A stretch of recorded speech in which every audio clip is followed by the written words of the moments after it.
그러므로 형제들아, 내가 하나님의 모든 자비하심으로 너희를 권하노니 너희 몸을 하나님이 기뻐하시는 거룩한 산제물로 드리라. 이는 너희가 드릴 영적 예배니라.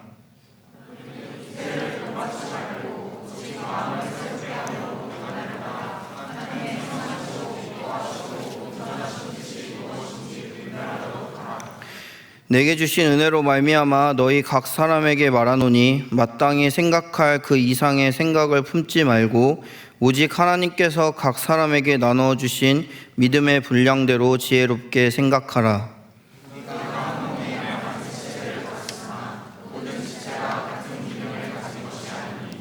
이와 같이 우리 많은 사람이 그리스도 안에서 한 몸이 되어 서로 지체가 되었느니라.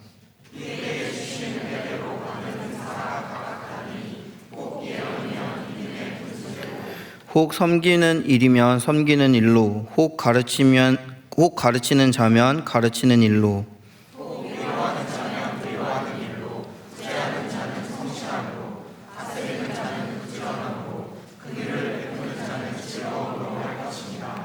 사랑에는 거짓이 없나니 악을 미워하고 선에 속하라.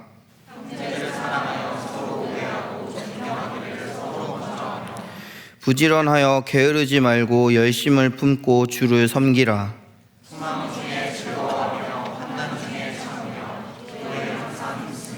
같이 읽겠습니다. 성도들의 쓸 것을 공급하며 손 대접하기를 힘쓰라. 아멘. 이것은 하나님의 말씀입니다.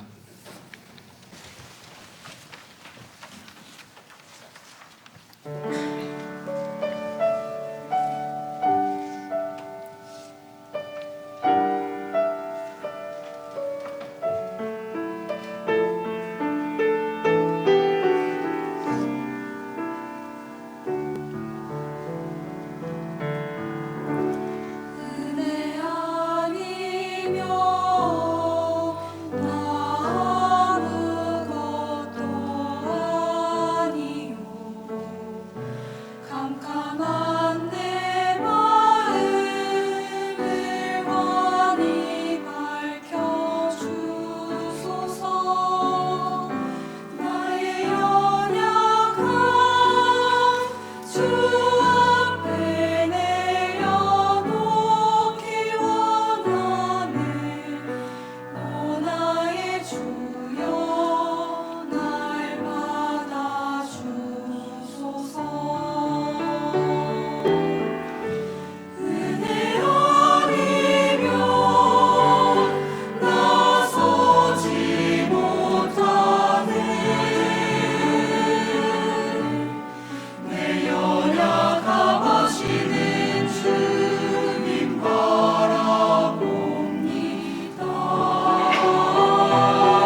할렐루야. 하나님께 영광의 박수 올려드리겠습니다. 아멘. 우리 함께 기도하겠습니다. 전능하신 하나님 감사합니다. 주님의 은혜로 이번 한 주도 우리를 지키시고 보호하시고 이 자리에 나와 하나님 앞에 찬양하며 경배하게 하심에 감사합니다. 이 시간 주님의 말씀 우리가 듣습니다. 우리에게 들을 길을 허락하여 주시고 우리가 들은 그 말씀을 우리의 삶 가운데서 한 절이라도 살아갈 수 있는 그런 은혜 가운데 주님과 동행하는 한 주 살아갈 수 있는 그런 은혜를 이 시간 주님 우리에게 부어 주시옵소서. 우리 구주 예수님의 이름으로 기도드립니다. 아멘. 말씀 전하기 전에 저희 안동 선교를 다녀왔던 보고 영상을 함께 시청하도록 하겠습니다. 산 능선을 따라 시뻘건 화염이 치솟습니다. 한 마을에서는 주택 지붕 위로 연기가 피어오르고 공협과 우체국 건물은 폭격을 맞은 듯 거대한 불기둥에 휩싸였습니다. 소속 20m의 강풍을 타고 빠르게 번지는 산불에 안동 하회마을과 병산서원 인근까지도 불길이 번졌습니다. 소방청은 산불로는 처음 대응 3단계를 발령해 전국에서 가용 가능한 소방 인력과 장비를 총동원한 상태로 날이 밝는 대로 진화 헬기를 다시 투입할 계획입니다.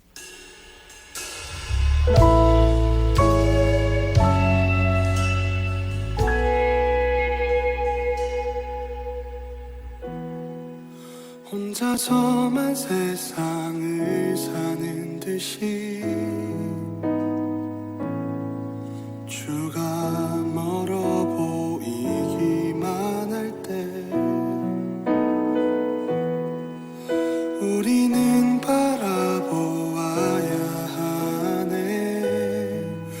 우리에게 오셨던 그 주님을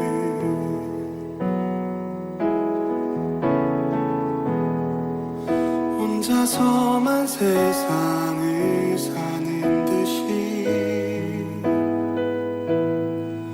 주가 멀어 보이기만 할 때 우리는 바라보아야 하네. 우리에게 오셨던 그 주님을 주님이 우리의 아픈 마음을 아시네. 가까이서 우리의 아픔에 공감하시네. 우리 가운데 찾아오셨던 그 주님이 우리의 모든 상황에 공감하시네.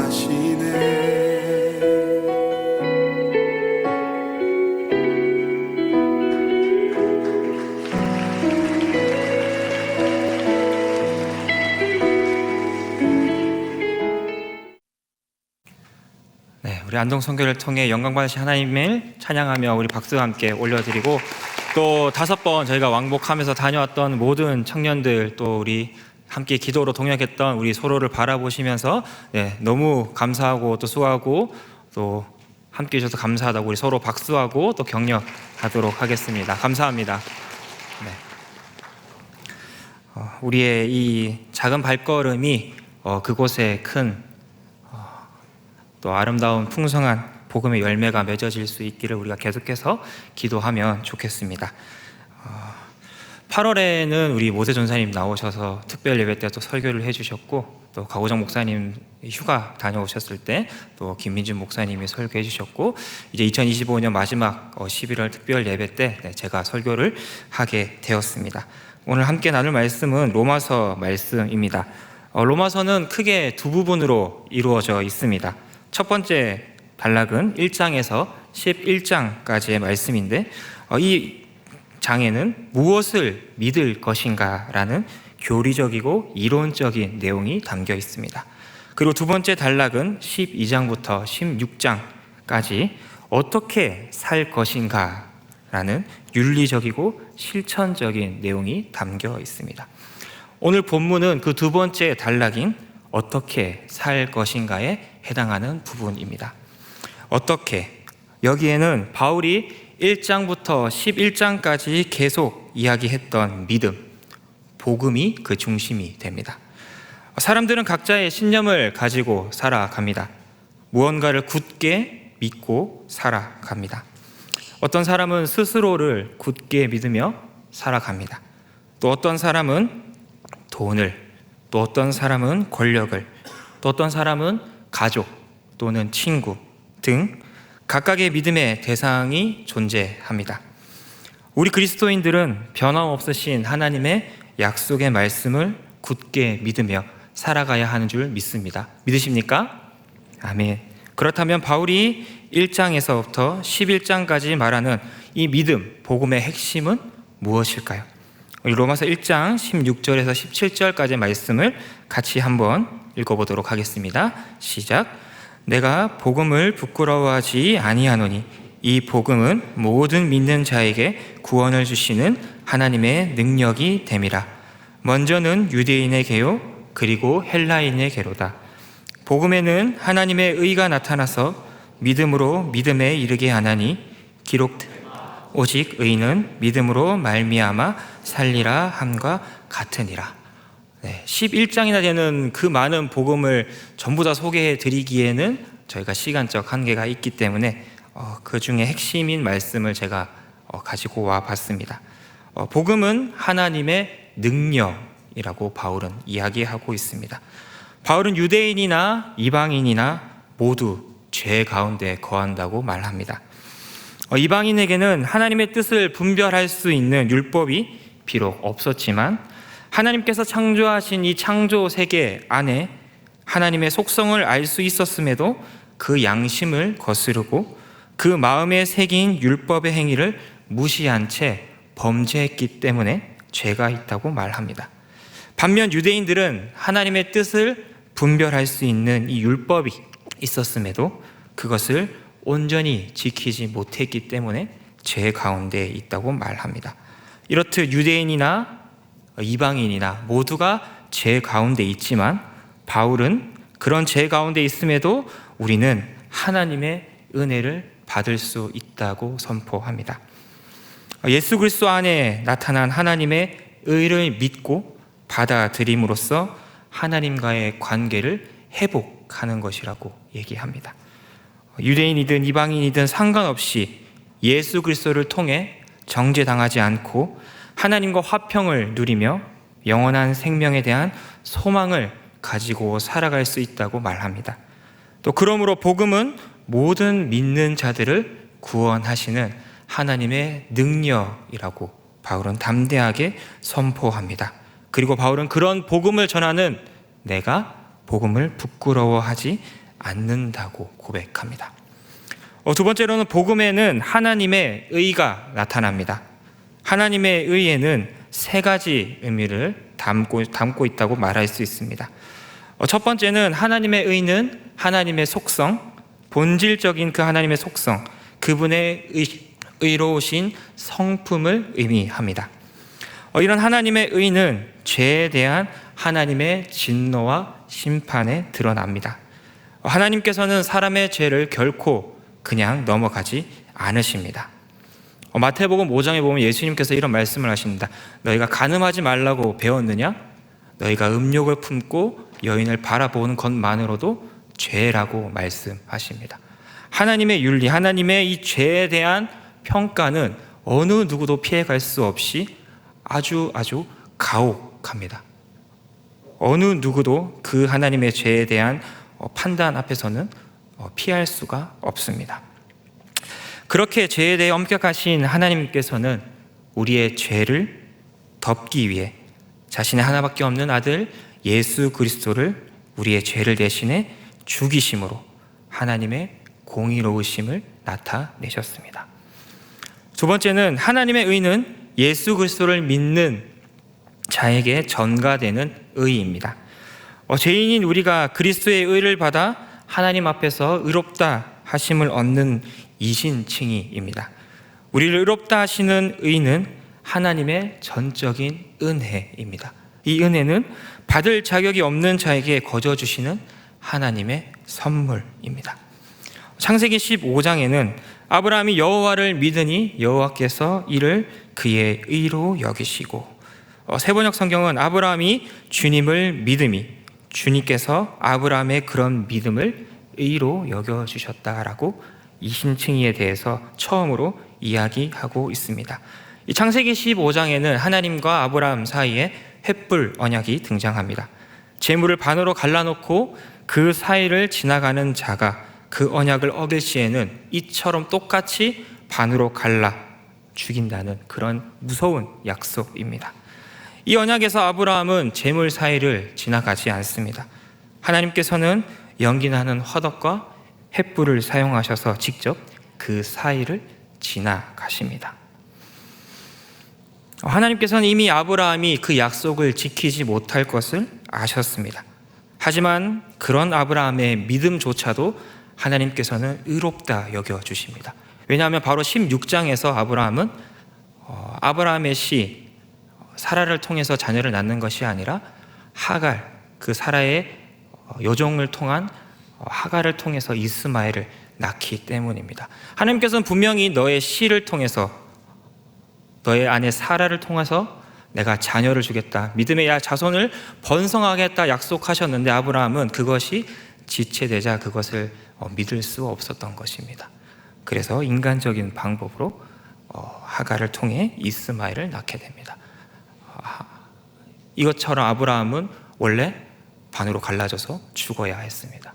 하지만 아브라함은 그 사이를 지나가지 않았고 하나님께서는 그런 아브라함을 품으시며 너희는 내 약속을 어길지라도 나는 너희와의 한 약속을 결코 어기지 않으심을 보여주십니다. 세 번째는 하나님의 의는 구원의 능력을 나타냅니다. 복음에 나타난 하나님의 의는 사람의 구원의 과정, 칭의, 성화, 또 영화에 이르는 단계까지 믿음으로 이끌어 가심을 나타납니다. 하나님의 구원의 능력은 사람이 죄에 대하여 죽고 또 하나님을 위하여 살게 하며 사람뿐만 아니라 모든 피조 세계를 회복시키시는 것입니다. 복음에 나타난 하나님의 능력과 또 하나님의 의를 기반으로 한 하나님의 자비로우심으로 바울은 오늘 말씀을 시작하고 있습니다. 우리 1절 말씀을 다 같이 한번 읽어보도록 하겠습니다. 그러므로 형제들아 내가 하나님의 모든 자비하심으로 너희를 권하노니 너희 몸을 하나님이 기뻐하시는 거룩한 산 제물로 드리라. 이는 너희가 드릴 영적 예배니라. 하나님의 모든 자비하심이라는 이 구절은 바울이 로마서 1장에서부터 11장까지 반복해서 강조했던 구원의 은혜, 곧 죄인을 의롭다 하시고 하나님의 자녀로 삼아주시고 그 크신 하나님의 사랑으로 우리를 품어주신 그 사랑, 그 자비를 이야기합니다. 하나님께서는 그 사랑과 자비하심으로 우리의 삶을 변화시키는 원동력을 이끌어 내십니다. 그 복음을 우리 삶에 어떻게 적용해야 되는지를 바울은 이어서 얘기합니다. 너희 몸을 하나님이 기뻐하시는 거룩한 산 제물로 드리라. 여기서 몸이란 단어는 육체만이 아니라 우리의 전 존재, 즉 삶 전체를 말합니다. 바울이 몸을 특별히 언급하고 강조한 이유가 있습니다. 당시 로마 사회에는 육체는 영혼의 무덤으로 여기는 사상이 팽배했습니다. 영적인 것은 신령하고 또 좋은 것으로 여기면서 사람의 몸과 육신은 업신 여기는 그런 사상입니다. 그래서 육체적인 죄를 짓는 것에 아무런 거리낌이 없는 그런 세대였습니다. 그들의 영혼만, 또 그들의 영적인 것만 깨끗하면 된다라고 생각했던 것입니다. 영혼과 육체를 완전히 구별했습니다. 이런 현상은 또 두 가지 죄악의 방향으로 나아갔는데 육체적 쾌락을 쫓는 방향과 또 철저한 금욕으로 인한 육체의 학대로 나아갔습니다. 두 가지 모두 다 하나님이 거룩하다 하신 이 몸을 죄로 여기는 죄입니다. 하지만 바울은 그렇지 않음을 오늘 말씀을 통해서 이야기해 주고 있습니다. 너희 몸을 하나님이 기뻐하시는 거룩한 산 제물로 드리라는 것입니다. 여기서 몸을 수식하는 단어가 두 가지가 있습니다. 기뻐하시는 그리고 거룩한입니다. 모두 제사와 관련된 표현들입니다. 성경에서는 하나님께서 기뻐하신다라는 표현을 제사의 향기를 흠양하시는 것과 많이 연결이 되고 있습니다. 그리고 거룩한 것은 흠이 없고 깨끗한 또 구별된 것을 말합니다. 즉 우리의 몸을 흠이 없고 깨끗하게 구별하여 하나님이 기뻐하시는 향기가 되게 하는 것이 바로 영적 예배입니다. 영적이란 말은 원어적으로 합당한 혹은 합리적이라는 의미를 내포하고 있습니다. 합당한이라는 의미로 바라보았을 때는 우리 자신을 하나님께 드리는 것은 하나님이 자신을 내어주신 그 사랑과 자비에 비추어 볼 때는 합당한 우리의 행동입니다. 당연한 것이죠. 또 합리적이라는 의미로 해석을 하더라도 그것은 인간 중심의 판단이 아니라 하나님의 뜻을 이해하고 그것을 삶으로 반응하는 지성적이고 영적인 예배를 의미합니다. 그렇다면 산 제물, 곧 영적 예배는 무엇일까요? 우리는 종종 예배를 주일에 1시간 드리는 행사로 생각할 때가 많습니다. 멋있고 화려한 찬양과 또 은혜로운 기도와 감동적인 설교를 듣는 것만이 예배라고 생각할 때가 있습니다. 그러나 예배가 정말 그 주일이라는 시간과 또 예배당이라는 이 장소에만 국한이 된다면 이 예배당을 나가선 주일 이후에 우리의 평일의 삶은 하나님과 결코 무관한 삶이 되고 맙니다. 많은 목사님들과 또 신학을 공부하시고 가르치시는 분들이 한국교회가 겪는 가장 큰 위기 중 하나는 삶과 예배 분리라고 이야기하십니다. 주일과 주중 또 교회에서와 일상에서의 삶이 이분법적으로 분리되는 현실을 살아가는 것입니다. 산 제물 또 영적 예배는 하나님의 자녀인 우리들 바로 성도의 삶입니다. 구약의 희생 제사는 제물을 직접 잡아서 그 제물과 그 피를 하나님께 올려드리면서 자신의 죄를 회개하는 것이었습니다. 하지만 그 구약의 희생 제사는 예수 그리스도의 십자가 그 보혈의 피로 완성되었습니다. 그리고 더 이상 우리는 그 구약의 희생 제사를 드리지 않습니다. 이제 우리는 그 영적인 의미의 제사가 오늘도 우리에게 계속 이어져 오고 있습니다. 이제 우리는 날마다 그 은혜에 반응하며 삶으로 드리는 예배로 이제는 나아가야 할 때입니다. 바울은 그런 삶의 예배의 모습을 오늘 본문에서 2가지로 이야기하고 있습니다. 첫 번째 영적인 예배의 모습은 이 시대의 가치관과 삶의 방식을 따르지 않는 것, 그것이 영적 예배의 한 모습이라고 이야기합니다. 본문 2절 말씀을 다 같이 읽어보겠습니다. 시작. 너희는 이 세대를 본받지 말고 오직 마음을 새롭게 함으로 변화를 받아 하나님의 선하시고 기뻐하시고 온전하신 뜻이 무엇인지 분별하도록 하라. 바울은 구체적인 삶의 변화를 묘사하며 영적 예배자의 모습을 설명합니다. 오직 마음을 새롭게 함으로 변화를 받아 하나님의 선하신 뜻을 분별하고 그 뜻대로 살아가는 것이라고 권면합니다. 2절에 본받다라는 말은 외형적 틀이나 문화의 흐름에 자신을 맞추는 것을 이야기합니다. 안형성 교수님의 로마서와 하나님 나라의 책에는 이 세대를 파라오의 질서라고 표현을 하셨습니다. 출애굽기에는 하나님을 대변하는 모세와 또 이집트 제국의 통치자 파라오 사이에 대립 구조가 형성됩니다. 이스라엘을 내보내라는 모세와 아론의 촉구를 듣고도 파라오는 한 발도 꿈쩍이지 않습니다. 오히려 벽돌을 만드는 그 재료의 공급을 끊고는 너희가 이전과 똑같이 그 벽돌을 만들라고 지시합니다. 더 고된 노동으로 고통받던 이스라엘 백성들은 오히려 모세와 아론을 원망합니다. 같은 마음으로 파라오의 압제에서 우리를 해방해 주시기를 기도하기보다는 하나님의 뜻을 따라 자신들을 구원하려고 했던 모세와 아론을 저주하고 원망한 것입니다. 여기에서 이스라엘 백성들의 신앙은 여실히 드러나게 됩니다. 그들이 당연하게 받아들이는 어떤 질서가 분명하게 모습을 드러내는 것입니다. 파라오를 정점으로 돌아가는 질서, 온 세상의 지배자인 파라오를 중심으로 하는 질서입니다. 이때 하나님마저 그 질서의 일부로 여기고 맙니다. 파라오가 지배하는 이 질서는 하나님도 어찌할 수 없다고, 하나님이 하실 수 있는 역할은 그저 그들의 파라오의 질서 속에서 그들을 잘 되도록 도와주는 것뿐이라고 여기는 것입니다. 이 파라오의 질서는 오늘날 우리의 현실에서도 구체적인 모습으로 나타납니다. 바로 돈과 권력이라는 모습입니다. 돈이 없으면 살 수 없고 돈을 많이 벌어야 행복할 것이라는 의식이 당연한 것이라고 생각되는 이 시대, 자칫 돈이 목적이 되고 하나님은 그 목적에 봉사하는 존재로 여겨버리는 것입니다.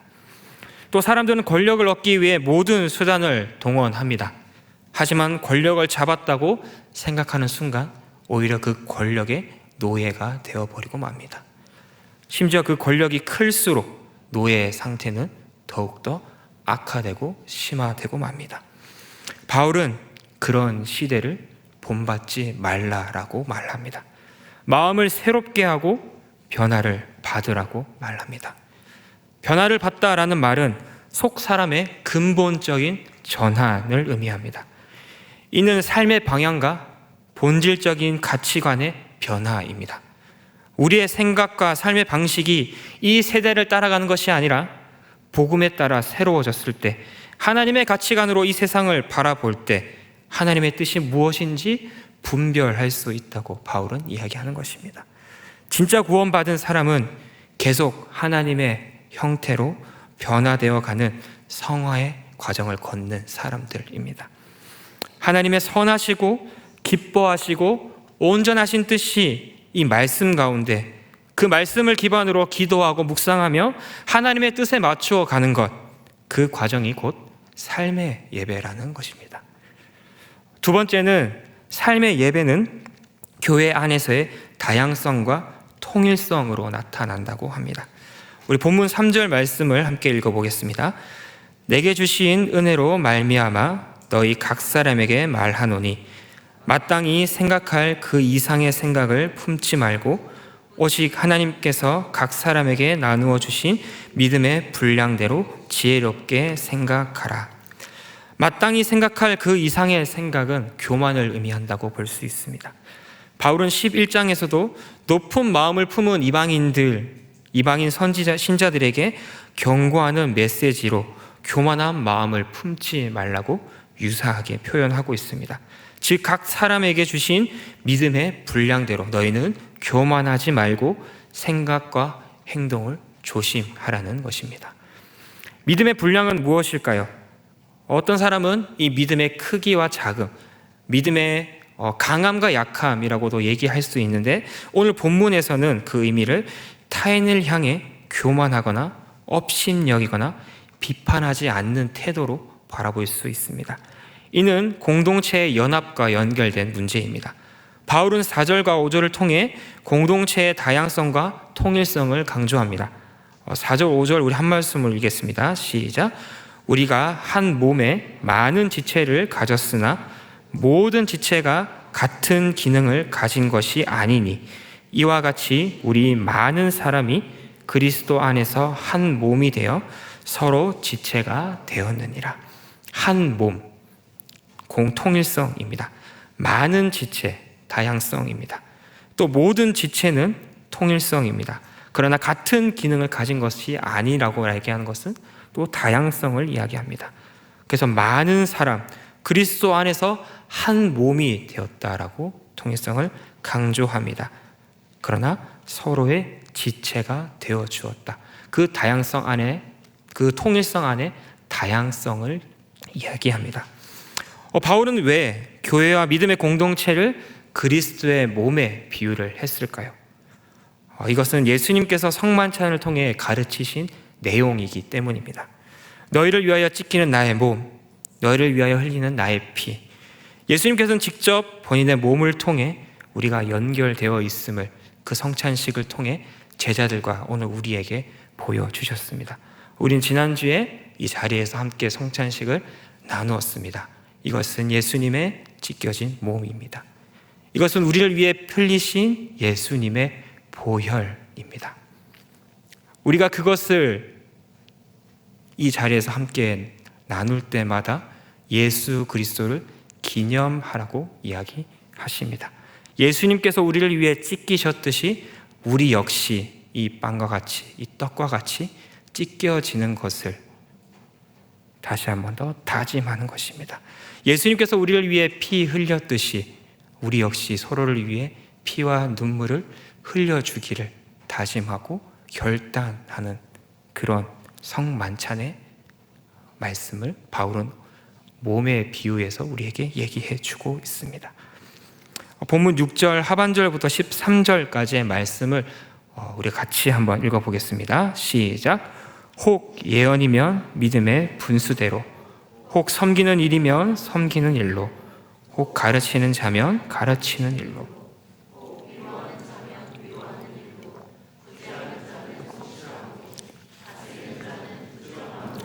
긍휼을 베푸는 자는 즐거움으로 할 것이니라. 사랑에는 거짓이 없나니 악을 미워하고 선에 속하라. 형제를 사랑하고 서로 우애하고 존경하기를 서로 먼저 하며 부지런하여 게으르지 말고 열심을 품고 주를 섬기라.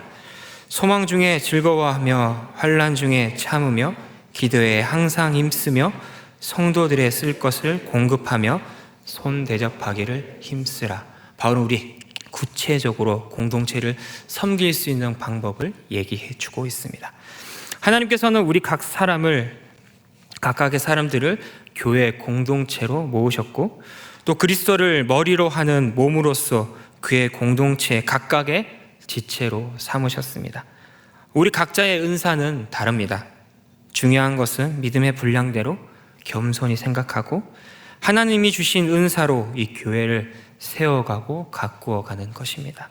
즉 각자의 역할은 다르지만 모두 한 몸 된 공동체로서 하나님을 예배하는 삶의 예배로 나아가는 것입니다. 더 나아가 하나님은 우리가 일상에서 드리는 헌신과 순종의 예배를 기뻐하십니다. 자녀를 돌보고 가정을 섬기고 직장에서 또 학교에서 성실히 일하고 공부하는 것, 받은 은사로 교회에서 봉사하고 다른 일을 위로하고 세워주는 우리의 모든 삶의 행위들이 하나님이 기뻐하시는 거룩한 산 제사가 된다고 오늘 바울은 우리에게 이야기해 주고 있습니다. 말씀을 맺도록 하겠습니다. 어느덧 2025년 11월이 이제 다가왔습니다. 2025년도 이제 2달 정도 남았네요. 여러분들은 지난 10개월 동안 좁은 문, 좁은 길을 잘 살아가셨나요? 이 질문을 다시 한 번 더 생각해 봤으면 좋겠습니다. 하나님께서 맡겨주신 믿음의 가정들과 또 여러분들을 섬기는 저의 지난 모습들을 바라봤을 때 그 길이 참 쉽지 않았던 것 같습니다. 특별히 여러분들도 나중에 자녀를 키우시겠지만 4살의 아들이든 딸이든 상관없습니다. 그 자녀를 길러보시면 내 인내심, 내 사랑이 얼마나 작은지를 생각해 볼 수 있을 겁니다. 매일매일 다짐하고 걸어가지만 매일 앞에 주어지는 그 문제들 앞에 매일 넘어지고 또 까지고 다칩니다. 하지만 우리는 그 자리에서 다시 일어나 한 걸음씩 함께 나아갔으면 좋겠습니다. 복음에 나타난 하나님의 능력과 하나님의 의는 하나님의 은혜와 자비, 그 사랑으로 여전히 우리를 덮어주시고 우리에게 흘러오고 있음을 기억하시기 바랍니다. 그리고 우리는 그 사랑과 은혜, 자비를 우리 삶 가운데 흘러보내며 나타내야 함을 기억하시기 바랍니다. 올 한 해 제대로 이 좁은 길을 살아가지 못해도 괜찮습니다. 우리의 앞으로의 삶의 걸음들은 아직도 많이 남아 있습니다. 그 모든 걸음들 속에서 하나님께서는 여전히 우리를 사랑하시고 은혜로 베풀어 주시고 또 우리에게 여전히 자비를 베풀어 주십니다.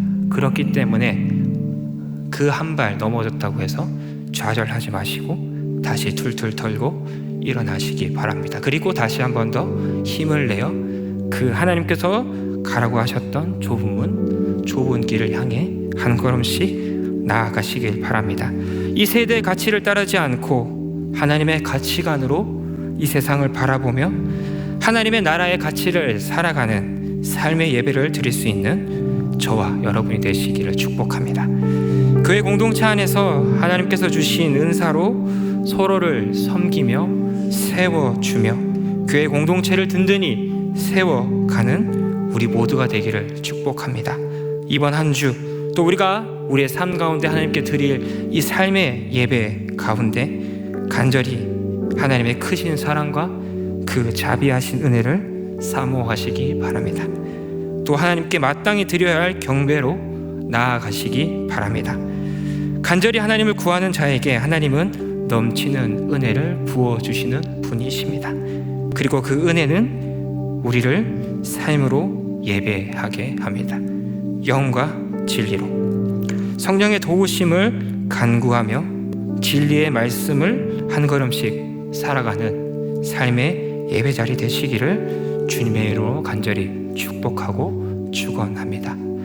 시간 우리 함께 말씀을 생각하고 또 이 가사를 생각하면서 함께 삶의 예배라는 찬양 하나님께 올려드리고 기도하기를 바랍니다. 함께 찬양하시겠습니다.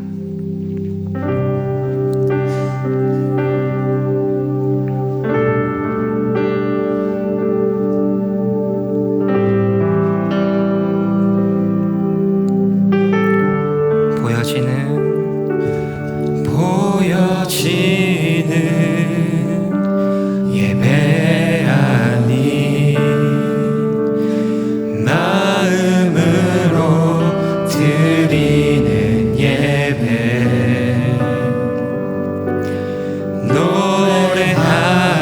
노래하는 찬양보다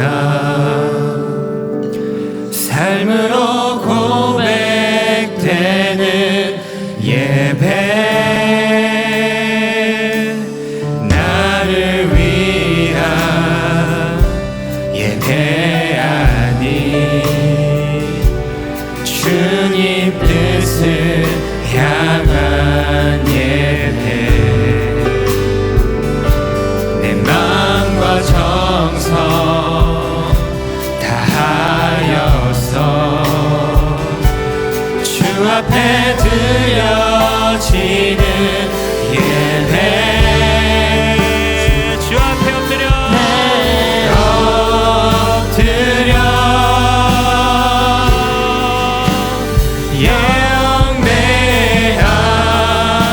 예언대합니다. 온전한 예배 내 삶의 예배 내 모든 것 받기 합당하신 분 주 앞에 엎드려 예배합니다.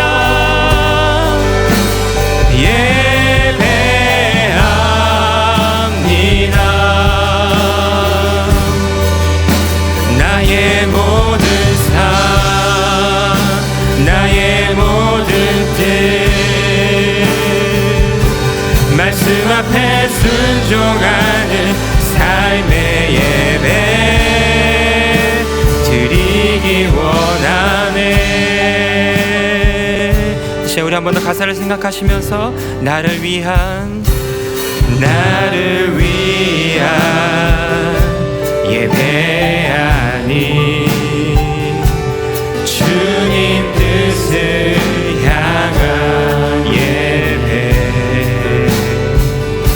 내 마음과 정성 다하여서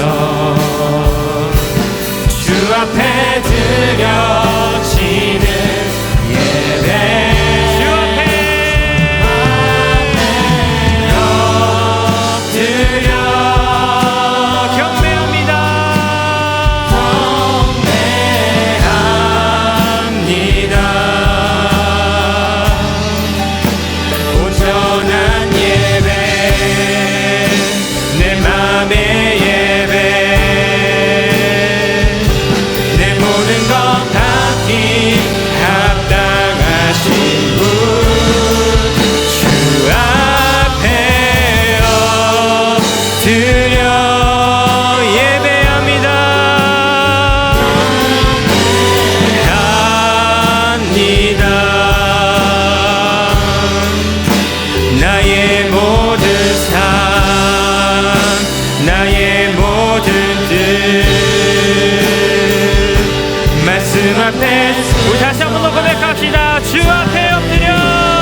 나의 모든 삶, 나의 모든 뜻, 말씀 앞에 순종하는 삶의 예배 드리기 원하네. 누군가에게 보여지는 예배 아니라 사람의 외모를 보지 않으시고 그 중심을 보시는 하나님 앞에 우리의 마음으로 드리는 예배를 드리길 원합니다. 주님 앞에 엎드려 주님만 경배하길 원합니다. 온전한 예배로, 내 마음의 예배로 모든 것 받기 합당하신 그 주님만 경배하길 원합니다. 주님 앞에 엎드립니다. 주님만 예배합니다.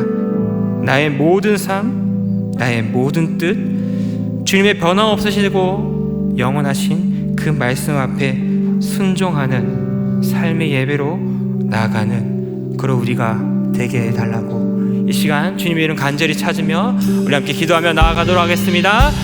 주여!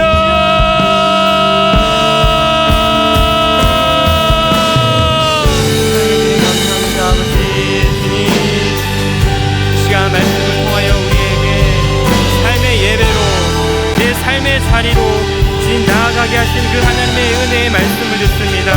주님, 이 시간 우리가 다시 한 번 더 결단하며 나아가길 소망합니다. 하나님, 이 자리에서의 예배뿐만 아니라 우리의 일주일간의 삶 가운데서도 주님을 예배하고 주님을 찬양하며 하나님의 말씀 가운데 그 뜻을 분별하며 이 세대를 본받지 않고 하나님의 뜻을 분별하며 이 세대를 살아갈 수 있는 그런 하나님의 자녀들, 하나님의 군사들, 하나님의 성도들이 될 수 있도록 주님 우리를 축복하시고 함께하여 주시옵소서. 하나님, 주님 앞에 온전한 예배로 나아가길 원합니다. 우리의 마음과 정성을 다하여 주님 앞에 나아가길 원합니다. 하나님, 우리의 생각과 우리의 마음의 중심을 주님 받아주시옵소서.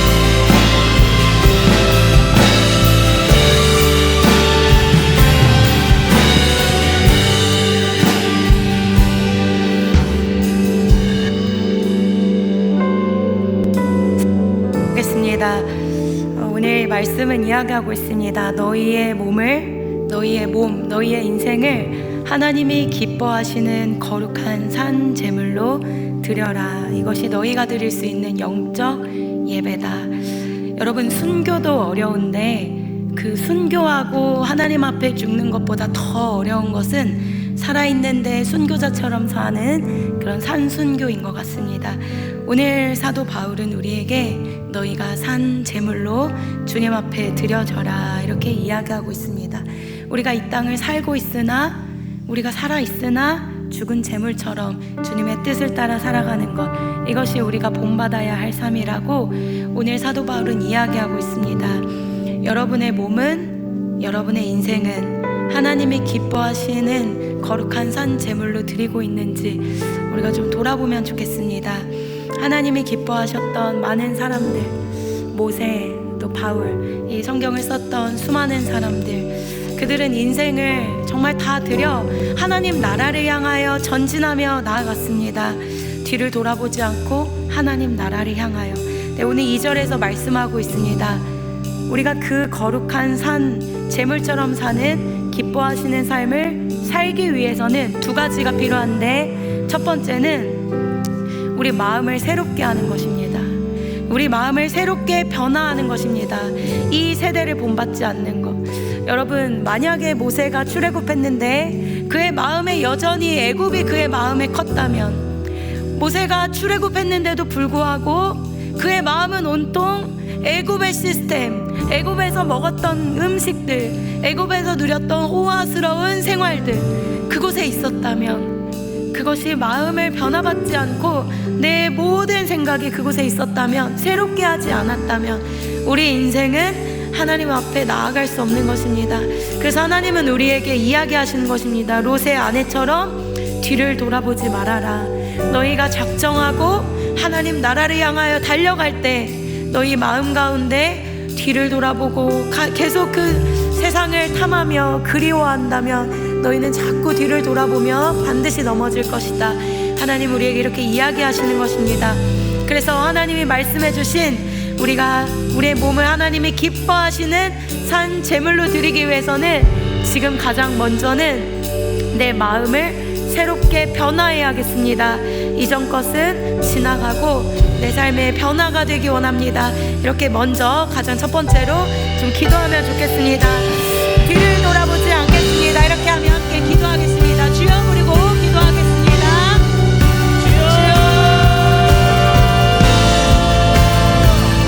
하나님, 우리 인생 가운데 자꾸만 뒤돌아보며 이미 주 애굽하였는데도 불구하고 헛된 그 이상과 그 애굽의 모든 화려함과 애굽에서 나를 충족시켜주었던 수많은 음식과 입장과 나를 칭찬하는 그 모든 것, 나의 열심으로 내 모든 노동력을 다하면 그곳에서 돈이 나오고 그곳에서 칭찬이 나왔던, 그리하여서 우리는 아직도 그 애굽을 향하여 그리워하고 있는 영역이 있습니까? 하나님께서는 우리에게 너의 몸을 하나님이 기뻐하시는 산 제물로 드리라, 그것이 하나님께 드릴 수 있는 영적인 예배다라고 말씀하시며 가장 먼저 너의 마음을 새롭게 변화하라고 이야기하고 있습니다. 하나님, 주님을 향하여 우리가 마음을 정했으면 이제 한 마음으로 주님을 향하여 달려가야 하는데, 우리는 아직도 뒤를 돌아보며 나에게 남겨진, 나에게 줄 수 있는 그 모든 것이 그 세상에 있음을 알고 계속하여 뒤를 돌아보고 있진 않는지, 우리 인생을 다시금 주님 앞에 마음을 새롭게 합니다. 내가 손에서 놓지 못하는 그 모든 것들이 있다면 다시금 주님 앞에 회개하며 내가 욕심내던 것, 내 마음에 하나님도 모르게 사람도 모르게 자꾸만 헛된 욕심과 헛된 욕망으로 자꾸만 내 인생을 뒤돌아보게 하는 그 영역이 있다면 하나님 아버지 마음을 새롭게 합니다. 우리 인생 가운데 주님 그 모든 아버지 바벨론적인 그리고 애국적인 그 모든 세상의 시스템들이 아버지 끊어지고 우리가 순전하게 주님 한 분만을 바라며 살아갈 수 있도록 주여 오늘 이 시간 역사하여 주옵소서. 하나님 아버지, 오늘 이 시간 이곳 가운데 있는 모든 성도들에게 나의 헛된 욕망과 욕심이 끊어지는 놀라운 역사들이 있게 하여 주옵소서.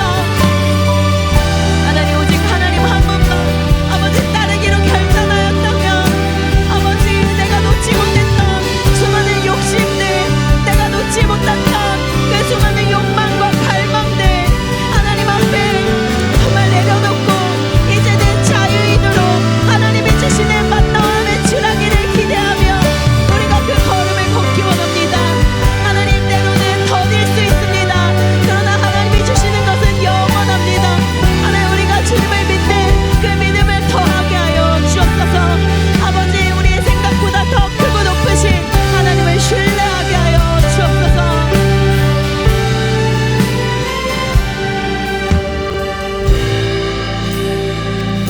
그리고 주님은 2절에서 또 말씀하셨습니다. 너희가 마음을 새롭게 변하면 그 후에는 하나님의 온전하신 뜻이 무엇인지 분별하라고 했습니다. 여러분의 인생에 마음을 먼저 새롭게 하고 그 이후에는 하나님의 뜻이, 하나님이 정말 기뻐하시는 뜻이 무엇인지를 분별할 수 있는 지혜와 은혜, 그리하여 여러분의 눈을 하나님의 말씀 가운데 떼지 않는 그 지혜가 여러분의 인생에 있기를 원합니다. 한번 마지막으로 아주 짧게 기도할 때 하나님, 결단합니다. 뒤돌아서지 않겠습니다.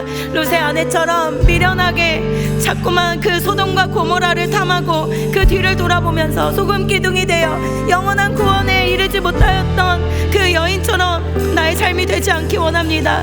이 영원한 하나님 나라를 향하여 우리가 전진해 나갈 때 오직 한 분 하나님을 신뢰하며 우리가 나아갈 수 있도록 하나님의 뜻, 기뻐하시는 뜻이 무엇인지를 분별할 수 있는 지혜, 그 말씀을 우리에게 허락하여 달라고 마지막으로 한 번만 더 기도하고 마무리하겠습니다. 기도하겠습니다.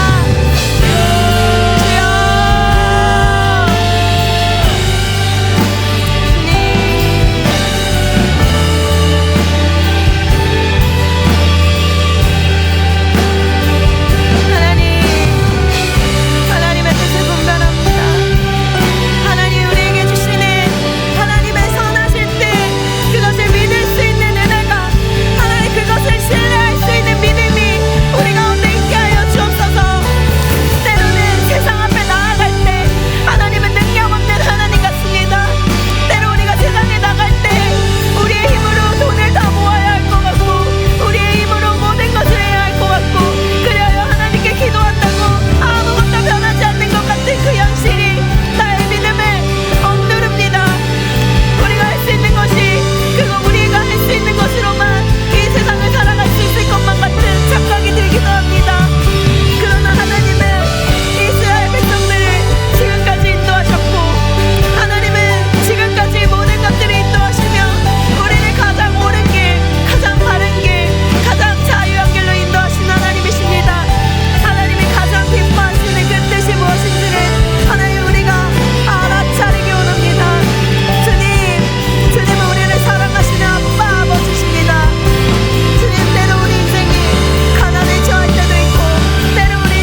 아버지 감사합니다. 주님께서는 오늘 사도 바울을 통하여 우리의 몸을 하나님이 기뻐하시는 거룩한 살아있는 제물로 드리라 명령하였습니다.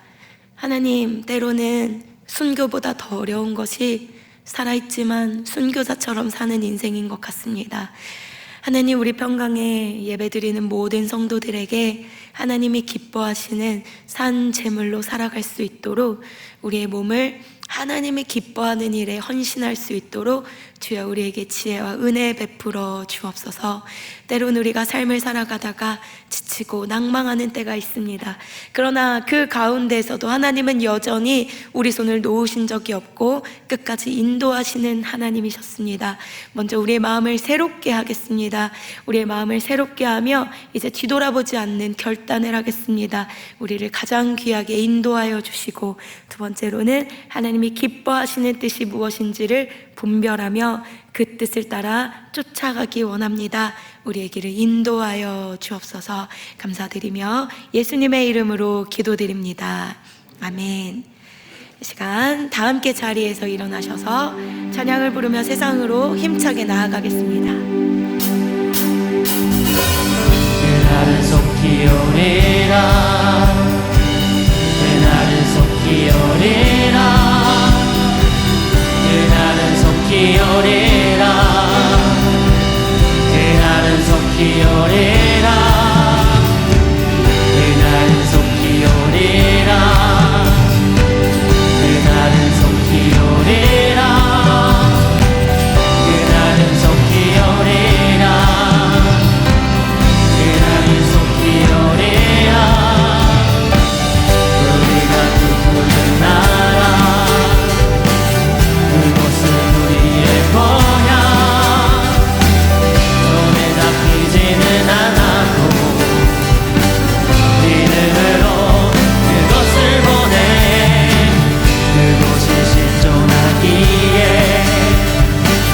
우리가 함께할 꿈을 꾸기에 아무것도 없는 자 같으나 모든 것을 가진 자로다. 사랑하게 샘이 넘쳐 흐르고 사자와 어린 양이 뒤도는 그곳, 어린이 녹사굴에 손 넣어도 되는 이곳이 하나님의 나라가. 사막에 샘이 넘쳐 흐르고 사자와 어린 양이 뛰노는 그곳, 어린이 녹사굴에 손 넣어도 되는 이곳이 하나님의 나라가 되리. 축도하겠습니다. 이제는 우리 구주 예수 그리스도의 크신 은혜와 하나님 아버지의 놀라우신 사랑과 성령 하나님의 보호하심과 교통하심이 오직 하나님의 뜻에 합하게 살아가리라. 그리하여 나의 이전에 그리워하고 소망하던 그 모든 세상 모든 것들을 내려놓고 오직 나의 몸을 하나님이 기뻐하시는 산제물로 드리며 결단하는 마음으로 살아가리라 결심하는 우리 모든 평강의 성도와 청년들 위해 이제로부터 영원까지 함께 하시기를 간절히 축원하옵나이다. 아멘. 새벽 이슬 같은 주의 청년들, 주가 늘 지켜 보호하시니.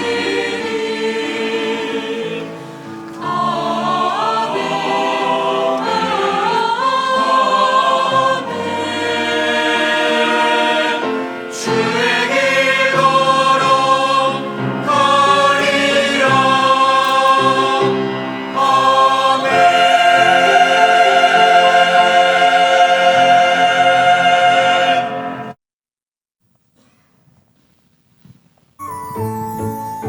네, 안녕하세요. 여러분, 2부 순서 진행하도록 하겠습니다. 다들 호다닥 나가시지 마시고 들어주시면 감사하겠습니다. 이번에는 사역팀 소개가 있습니다. 그래서 일단 먼저 사역팀 소개부터 진행하고 다음으로 동아리 및 사역 소개도 진행하도록 하겠습니다. 일단 먼저 사역팀장 저희 준비되셨을까요? 네. 토부팀부터 소개 진행하도록 하겠습니다. 네. 나올 때 박수 한번 부탁드리겠습니다.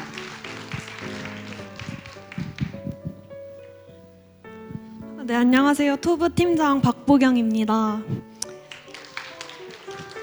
토브는 2025년에 곽구정 목사님 아래 새롭게 신설된 두드림 디자인 팀으로 4명의 소수 인원으로 현재 구성되어 있는데요. 다음 넘겨주세요. 올해 토브가 진행한 가장 큰 프로젝트는 두드림의 비주얼 아이덴티티 구축이었습니다. 그래서 로고 디자인이랑 빛을 주제로 한 키 비주얼, 그리고 지금 오른쪽에 재생되고 있지는 않는 것 같은데 로고 모션 그래픽까지 디자인을 하여서 두드림의 정체성을 시각적으로 표현하는 작업에 집중하였습니다. 네, 이 아이덴티티를 기반으로 로비 전시, 사경회, 여름 선교 등 여러 사역의 디자인을 담당하며 오래 섬겼는데요. 지금 보이시는 부분은 저희가 겉으로 보이는 디자인의 결과물보다 더 중요한 그 안의 과정입니다. 저희가 이거 실제로 진행하는 디자인 과정들을 캡처해서 가지고 와보았는데요. 디자인 하나를 완성하기 위해서는 팀원들의 많은 고민과 기도가 함께 필요합니다. 그래서 토브는 바로 그 보이지 않는 부분을 함께 만들어간 팀원을 처음으로 구하고 있습니다. 네, 2026년에는 변동이 가능하지만 겨울 수련회, 사경회, 여름 선교 그리고 기타 디자인 사역 등을 중심으로 활동할 예정입니다. 이번 신입 부원 모집의 가장 큰 목표는 두드림 디자이너 육성입니다. 숨어 계신 디자이너분들 굉장히 많을 것으로 믿고 있는데요. 이미 디자인 툴을 사용하실 수 있는 분들 물론 너무너무 환영하고 사실은 그렇지 않아도 괜찮습니다. 앞으로 2026년 1년 동안은 저희가 토브 안에서 직접 교육하면서 두드림의 시각적 사역을 이어갈 청년들을 직접 양성하려고 합니다. 그래서 교회를 디자인적으로 빛내고 무엇보다 하나님께서 보시기에 좋게 만드는 사역의 마음이 움직이신다면 누구나 지원 부탁드립니다. 많은 지원과 관심 부탁드립니다. 네, 다음은 PK 미디어 팀장 나오시겠습니다. 박수 한번 부탁드리겠습니다.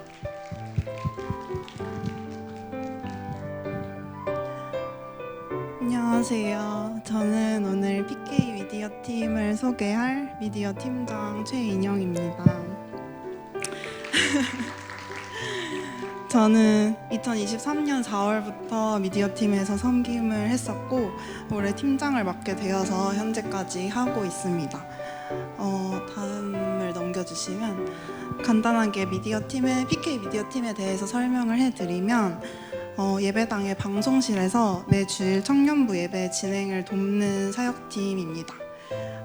다음으로 넘겨주시면 저희가 하는 일을 간단하게 소개해드리자면 예배를 하면서 찬양을 할 때 나오는 찬양 가사나 성경 말씀 같은 자막을 입력하고 준비해서 앞에 보이도록 송출을 하고 있습니다. 그리고 여러분 예배를 드릴 때 이렇게 막 찬양할 때 나오는 가사나 말씀이 자동으로 넘어간다거나 자동으로 원래 준비가 돼 있다거나 생각하시는 분들이 많으시죠? 저도 그렇게 처음에 생각을 했는데 들어와 보니까 모두 사람이 하나하나 작업을 해야 된다는 것을 알게 되었습니다. 그래서 저희는 이렇게 두드림 청년부 소식이나 광고 영상과 같은 영상도 송출을 하고 있고요. 그리고 예배에 필요한 이런 조명들이나 그리고 뭐 저희를 비춰주고 있는 카메라 구도 또한 방송실에서 다 진행 상황에 맞게 조정해서 예배가 진행되게 하고 있습니다. 다음을 넘겨주시면 이렇게 보시면은 하는 일이 너무 많고 좀 복잡해 보이실 수가 있는데 항상 2-3명이 일을 나누어서 하고 있기 때문에 어렵지가 않고요. 그리고 또한 이렇게 자막이랑 카메라, 그 조명 이용의 가이드를 다 만들어 놔서 그거를 차근차근 따라가시면 어렵지 않게 배우실 수가 있습니다. 그리고 이것도 어려워 보이는데요. 하실 수도 있는데 저희가 팀원들이 익숙해질 때까지 진짜 오랫동안 함께 옆에서 도와주고 있고요.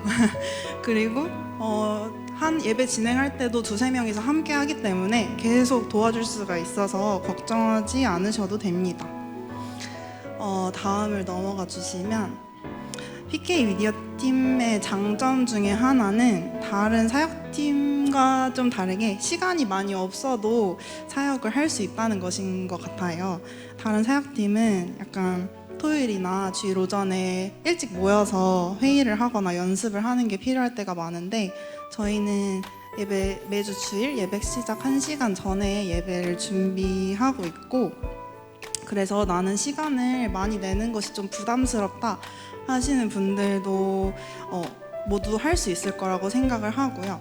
그리고 저희는 1시 40분에 모여서 예배를 위해서 기도하고 있습니다. 그리고 주 활동 장소는 본당의 방송실인데요. 여러분 방송실이 어디에 있는지 아시나요? 방송실 저 위에 이렇게 아래가 다 내려다 보이는 곳에 위치해 있거든요. 저 위층에서 저희는 하고 있는데 가려져 있기 때문에 나는 앞에 나가는 것이 좀 부담스럽다 하는 좀 조용하고 편안하게 사역을 하고 싶다 하는 사람한테도 저는 추천을 하고요. 그렇지만 가려져 있다고 해서 중요하지 않은 사역이 아니라 예배 전체적인 진행을 다 돕기 때문에 정말 없어서는 안 될 너무 중요한 사역이라고 생각을 합니다. 다음으로 넘겨주세요. PK 미디어에는 정말 좋은 팀원들이 함께하고 있고요. 든든한 팀원들이 서로 도우면서 함께할 것이니까 많은 관심 가지고 함께해 주셨으면 좋겠습니다. 방송 기기를 다뤄보고 싶다 하시는 분들도 좋고 전반적인 예배 진행에 내가 참여하고 싶다 하시는 분들도 모두 환영하고 있고요. 관심이 있거나 다음으로 넘겨주세요. 관심이 있거나 문의사항이 있으시면 팀장인 저한테 연락을 주시거나 담당 목사님인 윤요한 목사님께 말씀드려 주시면 감사하겠습니다. 네, 다음은 새벽 이슬 팀장 나와주시겠습니다. 네, 박수. 네, 안녕하세요. 새벽 이슬 팀장 정의신이라고 합니다. 제가 다음 슬라이드를 원하면 다음이라고 말씀드리겠습니다. 딱 3가지만 짧게 소개해드리도록 하겠습니다. 첫 번째 정기 모임 시간, 두 번째 팀 구성, 세 번째 모집 파티입니다. 시작 전 현재 새벽 이슬 대원들을 제외한 퀴즈를 내도록 하겠습니다. 아직 다음 아니고요. 자, 내년 새벽 이슬 팀장 이름과 기수는 정답을 아시는 분은 크게 정답 외치고 내년 새벽 이슬 팀장 이름과 기수는 아무도 없으면은 새벽 이슬에게 기회가 돌아갑니다.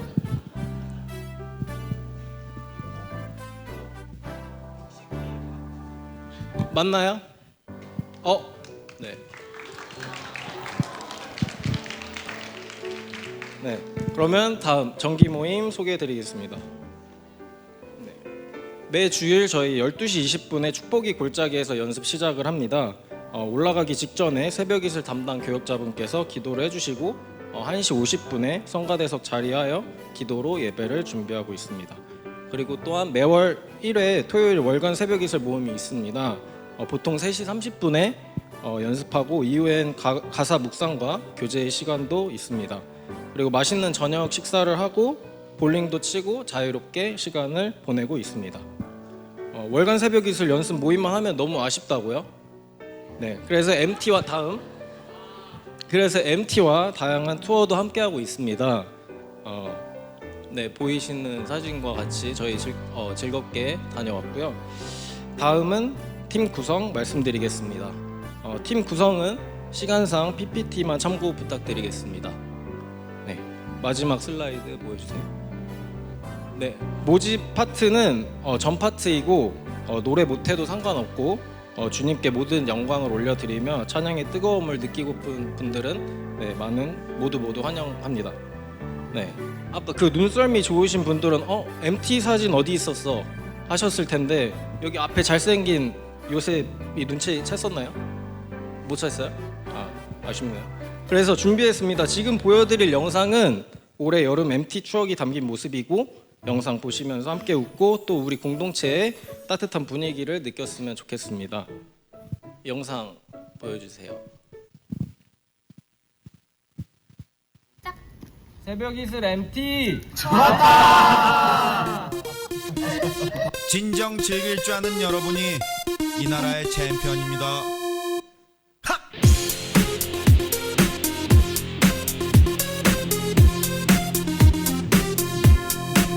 모두의 축제, 서로 평가를 의지하는 것이 숙제. 소리 못 지르는 사람 오늘 술래. 다같이 빙글빙글 강강 술래. 함성이 터져 메아리 퍼져 파도 타고 모두에게 퍼져 커져 아름다운 젊음이 갈라져 있던 땅덩어리 둥글게 돌고 도는 물레 방아 인생 사나인데 가슴 펴고 화끈하게 손뼉을 치면서 노래를 하면서 이것 보소 남녀노소 좌우로 흔들어 소리 지르는 네가 음악에 미치는 네가 인생 즐기는 네가 소리 지르는 네가 음악에 미치는 네가 인생 즐기는 네가 챔피언.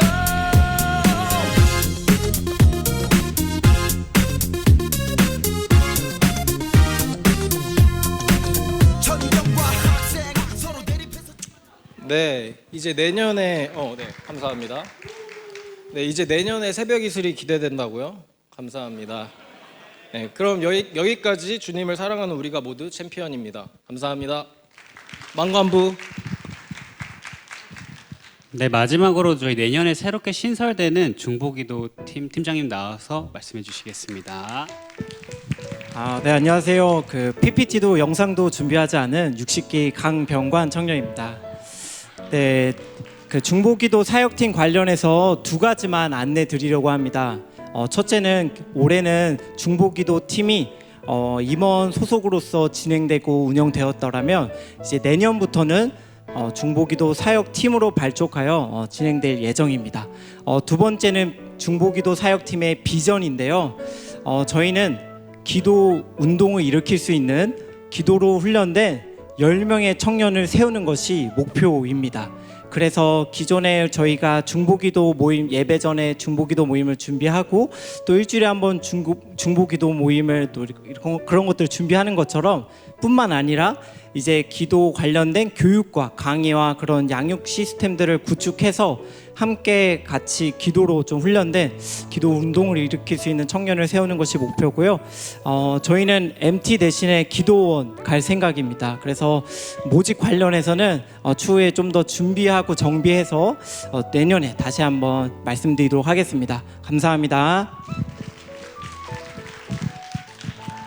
네, 많이 시간이 좀 지나갔는데 기다려주셔서 감사합니다. 제가 예배 준비하면서 느끼는 게 뭐냐면 굉장히 많은 사역팀이 예배 준비를 위해서 많이 수고하고 있습니다. 그래서 또 인원도 많이 필요한 사역팀이 많기 때문에 한 번씩 관심 가져주시고 지원해 주시면 감사하겠습니다.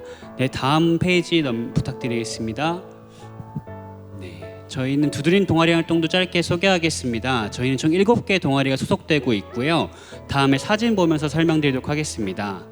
네, 마리포사는 이번에 아우팅도 다녀오면서 활발히 활동을 진행하고 있고 또 BJ도 이번 추석에 연휴에 번개 모임도 하면서 매주 주마다 참여를 하고 있습니다. 그래서 BJ인 농구 동아리도 활동을 꾸준히 하고 있으며 다음 페이지 달리다곰도 아우팅과 또 달리기 모임도 상시로 진행하고 있는 만큼 관심 많이 가져주셨으면 감사하겠습니다.